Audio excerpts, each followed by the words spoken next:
अस्सलाम वालेकुम, मैं हूं मरियम नवाज और आज तारीख है 5 नवंबर 2024। गुज़िश्ता रात एक अहम तरीन डेवलपमेंट हुई जिसकी वजह आज जुडिशल कमीशन ऑफ पाकिस्तान के इजलास पर असरअंदाज होना थी। इस अहम तरीन डेवलपमेंट का ताल्लुक जुडिशल कमीशन ऑफ इजलास से बराह रास्त कैसे है, इससे मुतालिक इस व्लॉग में बात करते हैं। तो गुज़िश्ता रात यानी 4 नवंबर 2024 की रात जिस बर गिरफ्तारी से दो ऐवानों में यानी ऐवान ज़ेरी और ऐवान बाला सेनेट और कौमी असेंबली से आधे आधे घंटे के टाइम स्पेन में 6 बिल्स मंजूर किए गए। उन बिल्स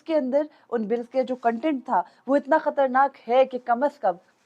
उसके हवाले से बातचीत करना, उसके हवाले से मुशावरत करना नागुज़ीर था। लेकिन हमारे मुल्क में एक अलग रिवायत चल पड़ी है। यहाँ तो आईनी तरमीम, वो आईने पाकिस्तान जिसका ताल्लुक आपसे, मुझसे, हम सबसे है, उसके अंदर तरमीम करने से पहले किसी से नहीं पूछा जाता। तो एक कानून को तो ऐसे ट्रीट किया जाता है जैसे उसका इतलाक सिर्फ और सिर्फ उन्हीं लोगों पर होना है जिनके लिए आप वो कानून साजी कर रहे हो, बल्कि बाकी जो आपके मुल्क की 25 करोड़ आवाम है उसने उससे इफेक्ट ही नहीं होना। गुज़िश्ता रात जहाँ बहुत सारी अहम कानून साजियाँ हुई, उनसे मुतालिक भी अलग से बात करेंगे, लेकिन सबसे अहम मेरे नज़दीक सुप्रीम कोर्ट में जजेस की तादाद बढ़ाने से मुतालिक थी और इस्लामाबाद हाई कोर्ट में supreme court practice and procedure act भी अहमियत का हामिल है। और ये सब कुछ करना एक ऐसे वक्त पर जिससे अगले दिन यानी आपके पास 12 घंटे से भी कम का, बल्कि आप कह सकते हैं 15 घंटे के फासले से आपने वो कानून साजी हर सूरत की, ताकि उसके बाद जब जुडिशल कमीशन इजलास में जाए तो आपके पास जजेस के सामने बदला हुआ कानून रखने को हो और आप उनसे वक्त बाय कर सकें। यहाँ पर इस कानून साजी को यानी सुप्रीम कोर्ट के जजेस की तादाद 17 से बढ़ाकर 34 करने की कानून साजी गुज़िश्ता रोज हुई। उसके अलावा एक और जो अहम तरीन कानून साजी हुई वो supreme court practice and procedure act, जिसको के ये मौजूदा हुकूमत ही माजी में शफाफियत लाने के लिए कहती रही, अब उसके अंदर मजीद तब्दीली की गई है, जिसने ये जाहिर किया है कि जस्टिस मुनीब अख्तर जो कि सुप्रीम कोर्ट में सीनियरिटी पर तीसरे नंबर पर हैं, गो के ओरिजिनली वो दूसरे नंबर पर थे, अब सीनियर प्यूने जज होते। अगर justice Mansoor Ali Shah chief justice of Pakistan होते, उनको रास्ते से हटाने के लिए मौजूदा निज़ाम, मौजूदा हुकूमत किसी भी तरफ जाएगी। आखिर जस्टिस मुनीब अख्तर से इतना खौफ क्यों है, ये भी मैं आपको इसी व्लॉग में बताऊंगी। और इसके अलावा ये भी कि जो तीसरा कानून पास किया गया जो कि हाई कोर्ट के जजेस की तादाद बढ़ाने से मुतालिक था, उसमें तरमीम की गई, उसकी जरूरत अचानक से क्यों पेश आई। इस्लामाबाद हाई कोर्ट में आपको मालूम है कि 6 जजेस ने पहले खत लिखा। टोटल 8 जजेस थे। उन 6 जजेस के अलावा चीफ जस्टिस आमिर फारूक और जस्टिस मियां गुल हसन औरंगजेब हैं, और उसके अलावा 6 जजेस हैं जिन्होंने खत लिखा था। उन सब पर तो एतबार बिल्कुल नहीं किया जा सकता। वो नाकाबिले एतबार इसलिए है क्योंकि वो ऑलरेडी एग्जेक्टिव के अदलिया के अंदर मुदाखलत के खिलाफ हैं। तो उन्हें, आपको पता है, फौजी इस्टेब्लिशमेंट को या मौजूदा हुकूमत को तो कम अज कम जज अपनी मर्जी के चाहिए। अगर हम सिर्फ मुस्लिम लीग नून के माजी की बात करें तो उन्होंने हमेशा जज अपने साथ मिलाकर चलाए हैं। वो कभी भी ओपनली, कभी भी मेरिट पर खेलने के आदी नहीं रहे। उन्हें हमेशा आदत रही है कि नहीं, जज साथ मिले होने चाहिए, जजेस के ऊपर कोई कंप्रोमाइज नहीं है। तो इस वक्त भी यही हो रहा है। लेकिन मौजूदा जो ये तमाम तरामीम जिस तरीके से लाई गई, उन तरामीम की जो लैंग्वेज है, जितनी बरगिरफ्तारी से ये तरामीम पास कराई गई, ये सिर्फ और सिर्फ मुस्लिम लीग नून का ब्रेन चाइल्ड नहीं है। पाकिस्तान पीपल्स पार्टी जो खुद को सबसे बड़ी जमहूरियत पसंद पार्टी, खुद को सियासी शहीद के तौर पर पेश करती है, उस पाकिस्तान पीपल्स पार्टी ने भी इसके अंदर वोट किया। दीगर जमातें एमक्यूएम और वगैरह वगैरह के बारे में क्या ही बात करनी, जो बिल्कुल ही मुस्लिम लीग नून समेत सभी फौज की पैदावार है, उनके हवाले से हम क्या बात करें। लेकिन हमारे मुल्क की एक बदकिस्मती है, चाहे वो पाकिस्तान पीपल्स पार्टी हो, वो अयूब के मार्शल लॉ से निकली हो, चाहे वो मुस्लिम लीग नून हो, वो ज़िया के मार्शल लॉ से निकली हो, चाहे वो एमक्यूएम या दीगर जमातें हो जिनको हमेशा फिलर्स के तौर पर इस्तेमाल किया जाता है, वो तमाम तर जमातें अब इस कानून साजी पर वोट करके ये इसके पीछे ये वजह बयान कर रही हैं कि क्योंकि हमने ये कानून साजी में वोट इसलिए किया कि जो दीगर ममालिक हैं मुल्क के, दुनिया के, अगर वो कमज़ोर हैं तो उनकी आर्मीज़ को स्ट्रॉन्ग होना चाहिए ताकि कोई भी दुश्मन उन पर हमला ना कर सके। पाकिस्तान को फ़लस्तीन के साथ जोड़कर भी मिसालें दी गई गुज़िश्ता रोज़। और फिर हमारे वफाकी वज़ीर दिफ़ा, जिनको मुल्की दिफा के अलावा सब कुछ करना आता है, ख्वाजा आसिफ साहब ये वजह बताते नजर आए कि किसी फर्द वाहिद के लिए ये तरमीम नहीं की, बल्कि तमाम सर्विसेज चीफ्स की जो एक्सटेंशन है वो की गई है, लेकिन सुप्रीम कोर्ट के जजेस की तादाद अचानक से 17 से बढ़ाकर 34 करने की वजह देते हैं वफाकी वजीर कानून आजम नजीर तारड़, ये कहकर कि क्योंकि ज़ेरे इल्तवा मुकदमात का बोझ है, क्योंकि सुप्रीम कोर्ट के अंदर अवामी मुकदमात की सुनवाई नहीं होती, इसलिए हमने जजेस की तादाद बढ़ाई है। लेकिन जजेस की तादाद अचानक से बढ़ाकर 17 से 34 करने का मतलब है कि आप हमारे कौमी खजाने के ऊपर अरबों रुपए का मजीद जो है वो नुकसान और बोझ कर रहे हैं। आपको पता है कि अगर सुप्रीम कोर्ट की जजेस की तादाद 17 से बढ़ाकर 34 की गई है, तो उसके लिए सबसे पहले जजेस, मैं सिर्फ ये कुछ सीधा-सीधा बातें इसलिए कर रही हूँ कि ये आपके और मेरे टैक्स से जाने वाला पैसा है, जो कि जजेस की तनख्वाहों में भी लगता है, तमाम तर जुडिशल अफसरान की तनख्वाहों में भी लगता है। तो जब आप जजेस की तादाद इतनी बढ़ाएंगे, तो सुप्रीम कोर्ट के अंदर कैपेसिटी भी बढ़ानी होगी, सुप्रीम कोर्ट के अंदर आपको अदालतों की तादाद भी बढ़ानी होगी, सुप्रीम कोर्ट में हर जज का अलग चैम्बर भी बनेगा, हर जज का की रिहाइश का, हर जज के साथ उसका स्टाफ, हर जज का एक पर्सनल गार्ड्स की पूरी एक जो एक कॉन्वॉय उनके साथ होता है, उसके अलावा हर जज का जो एक सेक्रेटरी होगा, उसके अलावा उसके जो दफ्तरी स्टाफ होगा वो अलग है, लेकिन उसका घरेलू स्टाफ अलग होगा, उसको घर, आपको पता है जजेस को कुछ भी पे नहीं करना होता, ना उन्होंने यूटिलिटी बिल्स की मद में कुछ पे करना होता है, ना ही जजेस ने कोई टैक्स तो खैर उन्होंने देना होता है, लेकिन उसके अलावा जो बिल्स की मद में और जो उनके ज़ाती अखराजात की मद में उनको कुछ भी नहीं करना होता। रियासत पाकिस्तान तमाम तर बोझ उठाती है, और जिस तरीके से इस वक्त मुस्लिम लीग नून की हुकूमत पहले किफ़ायत शारी बांटती रही, उसके बाद वो ज़ेर इल्तवा मुकदमात बांटती रही, फिर शफाफियत के असूल को लाती रही, अब उसी जो ये मुस्लिम लीग नून की हुकूमत है उसने जजेस की तादाद बढ़ाकर अचानक से जो कौमी खजाना है उस पर बोझ बढ़ा दिया है, और ये सिर्फ चंद पैसों का बोझ नहीं है, अरबों का बोझ है जिसको बढ़ाया गया है। लेकिन अगर हम इन सारी बातों से भी निकल जाएं कि मुआशी तौर पर हमें कितना नुकसान होगा, अगर हम सिर्फ इसको ये देखें कि इसकी एक्चुअली कानूनी तौर पर ज़रूरत क्या है, तो अगर आप मुल्क की जो मुख्तलिफ ममालिक हैं उनकी नज़ायर देखें तो कहीं पर भी इस तादाद में जजेस नहीं होते, वो भी इस आबादी के साथ। 25 करोड़ की आपकी आबादी है, मातहत अदलिया में आपके 2000 जजेस की असामियाँ खाली हैं, वहाँ पर तो आप आसामियाँ फिल नहीं करते, लेकिन आप सुप्रीम कोर्ट में जजेस की तादाद बढ़ाई जाए, और सुप्रीम कोर्ट में जजेस की तादाद बढ़ाने से कुछ नहीं होगा। आपको पता है इस बात के ऊपर प्रॉपरली बहस होती है, एक डिबेट होती है कि क्या मुकदमात को सिर्फ अदालतों में आकर ही सिमटना चाहिए, या फिर मुतबादिल जो निज़ाम है यानी सालसी का तरीका है, मीडिएशन है, वो करके भी मुकदमात निपटाए जा सकते हैं, और सुप्रीम कोर्ट उसके लिए बाकायदा कोशिश कर रही थी। अब तक जो मैं ये समझी इस कानून साजी से, वो तो ये है कि शायद जो मौजूदा हुकूमत है या मौजूदा फौजी इस्टेब्लिशमेंट है, उन्हें ये यकीन हो चला था कि जो 17 के 17 जजेस हैं सुप्रीम कोर्ट में, उनमें से शायद 16 या 15 16 जजेस हैं, उनमें से 15 या 14 जजेस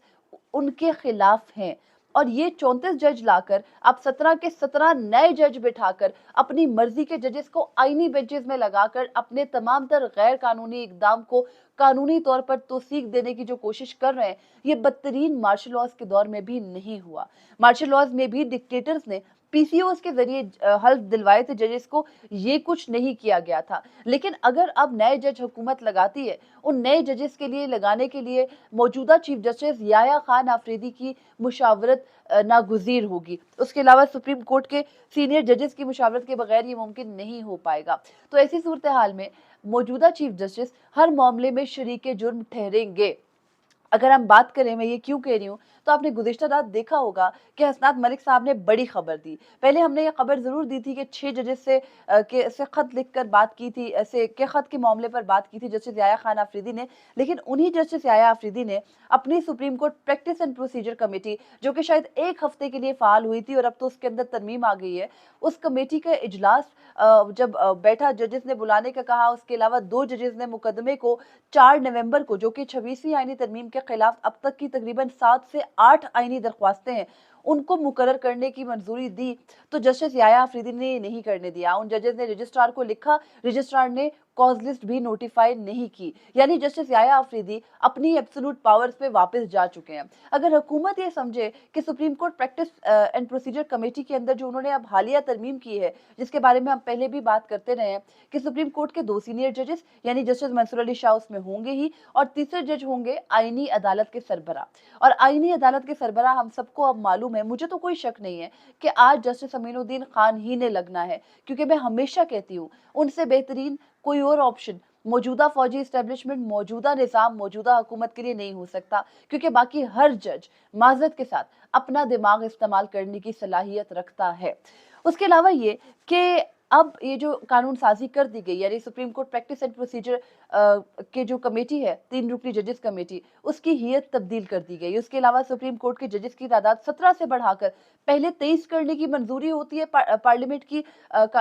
सेनेट की कायमा कमेटी बराए कानून और इंसाफ में, और जब बिल मंजूर होकर आता है तो अचानक से पता नहीं किसकी, हम सबको मालूम है किसकी ख्वाहिश पर जजेस की तादाद 17 से बढ़ाकर 34 कर दी जाती है। रीजन दी जाती है कि ज़ेर इल्तवा मुकदमात बहुत हैं। तो यहाँ पर कोई भी पागल बैठा नहीं हुआ कि आप 17 पर नए 17 जज लाकर बिठाएंगे, और आपने आईनी बेंचेस के लिए ये शर्त नहीं रखी कि कोई जज सीनियर हो, आपने सिर्फ उसमें वो जजेस रखने हैं जो आपको लगे कि वो बेहतर है। और अगर आपको मालूम हो तो इस वक्त मुल्क में बहुत से लोग, जिनमें मौजूदा अटॉर्नी जनरल भी शामिल हैं, जिनमें मौजूदा बहुत से जो सीनियर वकला है जो कि प्लॉट लेकर अपने एक क़यादत को मुंतखब करते हैं, वो भी शामिल हैं। उन्होंने बाकायदा एक दुनिया में यकीन दहानी के बाद मशहूर कर दिया हुआ है कि वो सब सुप्रीम कोर्ट के जजेस लगने लगे हैं। अगर ऐसे लोग सुप्रीम कोर्ट के जज लग जाएंगे तो आप सोचिए कि निज़ाम का हाल क्या होगा। जो बस पिंडी से एक कॉल आए और फौरन सब कुछ कर दें, वो जज इनको चाहिए थे, और वो जज अब बाकायदा सुप्रीम कोर्ट ऑफ पाकिस्तान में लगने चाहिए हैं। गुज़िश्ता दिन यानी 4 नवंबर 2024 मुल्क की तारीख में मैं समझती हूँ कि 21 और 22 अक्टूबर से ज़्यादा स्याह दिन था, क्योंकि 26वीं आईनी तरमीम से जो जहर रह गया था और जो सादा कानून साजी से हो सकता था, उसको कर दिया गया है। उसके अलावा ये कि जस्टिस मुनीब अख्तर जो कि आज जुडिशल कमीशन इजलास में शरीक होंगे, उनसे निज़ाम को खौफ क्या है। अगर आपको याद हो तो 23 अक्टूबर 2023 को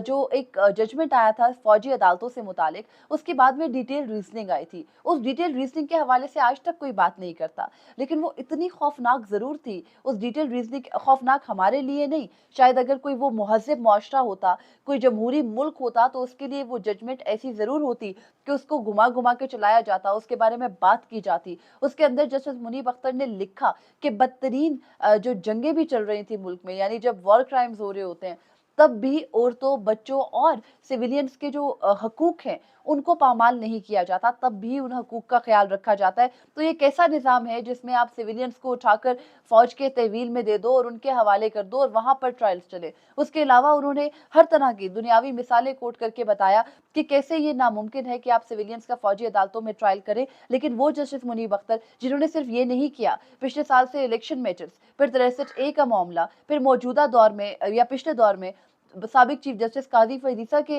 दौर में उनको मुश्किल में डाले रखा। मौजूदा निज़ाम किसी भी तरह की डाइसेंटिंग वॉइसेस को, किसी भी तरह की जो इख्तलाफी आवाज़ें हैं, उनको बर्दाश्त करना नहीं चाहती, और सबको दबाने का ये पूरे का पूरा प्लान अब तैयार, तो क्या मैं तो कहूँगी उस पर अमल दरामद हो चुका है। तो मुझे, आपको, हम सबको तैयार रहना चाहिए कि आज की जुडिशल कमीशन इजलास में ज़रूर बताया जाएगा हुकूमत की जानिब से जजेस को कि हजूर देखिए कानून तो बदल चुका है, पहले नए जजेस लगने दें, उसके बाद हम मामलात को आगे बढ़ाएंगे। तो सिर्फ आज इस्टेब्लिशमेंट ऑफ जो जेसीपी का अलग से एक पूरा सेक्रेटेरिएट है, उसके हवाले से जरूर बात होगी, लेकिन आईनी बेंचेस मुझे तो बनते नजर नहीं आ रहे। लेकिन अगर इस वक्त बनेंगे भी तो वो होम्योपैथिक होंगे, और बाद में नए जज लगा के उनको शामिल जरूर किया जाएगा, क्योंकि ये 17 जजेस इसलिए नहीं लाए जा रहे कि मौजूदा जो आपके और मेरे ज़ेरे इल्तवा मुकदमात हैं उनमें कमी लाई जाए, बल्कि इसलिए लाए जा रहे हैं ताकि सुप्रीम कोर्ट में जो 17 जज है, उन 17 के ऊपर नई 17 की मेजॉरिटी बिठाई जाए। अगर फुल कोर्ट भी बैठे तो सुप्रीम कोर्ट के कमरा अदालत नंबर 1 ही में कैपेसिटी ना हो। इस तरीके का काम किया गया है, और मुझे समझ नहीं आती कि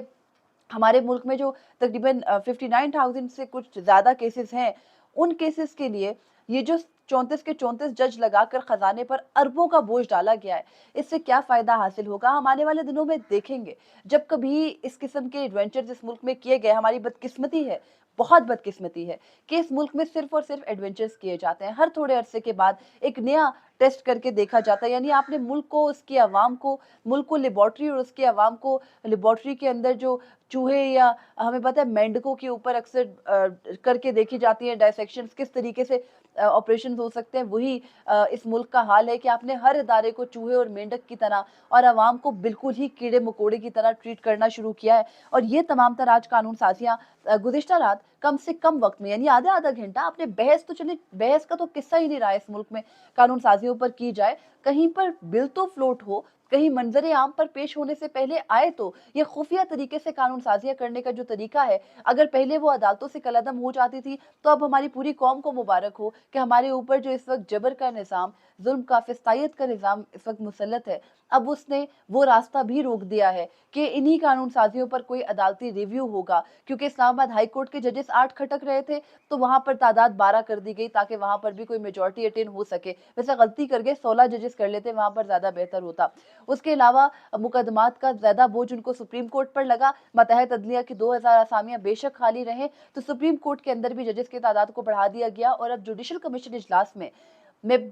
इस बात के ऊपर कोई अब इबाम हम सबको नहीं होना चाहिए कि जस्टिस अमीनुद्दीन खान को आईनी बेंच का सरबराह लगना है, उन्हें वापस supreme court practice and procedure committee में आना है, और फिर अगर चीफ जस्टिस याया खान आफरीदी उस प्रैक्टिस एंड प्रोसीजर कमेटी के जो तमाम तर फैसले होंगे उनको कबूल करेंगे और पिछली को नहीं करेंगे बाय मेजॉरिटी, तो मैं ये समझती हूँ कि मौजूदा चीफ जस्टिस इस निज़ाम के साथ मिलकर चलने के लिए आए हैं, या फिर वो ये कर रहे हैं कि थोड़े अरसे के लिए उनकी बात माने। लेकिन ये वो वक्त नहीं था कि जहां आप अपनी अदलिया के साथ स्टैंड लेने के बजाय, या अपने साथी जजेस के साथ खड़े होने के बजाय, या कम अज कम मौजूदा कानून के बजाय उस मुकदमे को समाअत के लिए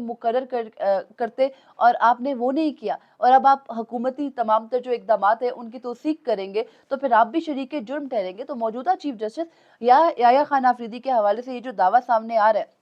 ये दावा एक खतरनाक दावा है, और इससे ये साबित होता है कि मौजूदा निज़ाम में हर चीफ, चाहे वो आर्मी चीफ है, चाहे वो चीफ जस्टिस है, चाहे वो सर्विसेज चीफ्स हैं, चाहे वो चीफ इलेक्शन कमिश्नर है, और फिर मौजूदा निज़ाम, मौजूदा हुकूमत है, वो सब आपस में मिल बैठे हैं और आवाम के लिए जाने के लिए कोई जगह, कोई रास्ता नहीं बचा। क्योंकि अवामी एतमाद तभी बहाल होता है जब कोई ऐसा शख्स भी सामने बैठा हो जो कि इस निज़ाम से लड़ जाने की, इस निज़ाम से लड़कर आवाम को हकूक देने की हिम्मत रखता हो। लेकिन यहाँ मसला ये है कि सब कुछ इतना जल्दी-जल्दी किया गया। 3 आपने एक्ट सिर्फ अदालतों के हवाले से पास कर लिए, 3 एक्ट्स आपने जो आर्मी है उसके हवाले से पास कर लिए, कोई बहस नहीं की, और आवाम की किस्मत को उठाकर उन चंद, मैं तो कहूँगी 6-7 अफराद के हाथों में दे दिया, ये सोचकर कि शायद आवाम को कुछ मालूम ही नहीं पड़ेगा। ये सच भी है कि हमारी आधी से ज़्यादा आवाम को कुछ मालूम नहीं है, लेकिन आज जुडिशल कमीशन का इजलास ये साबित कर देगा कि ये कानून साजियाँ किस किस्म की बदनीयती से की गई हैं।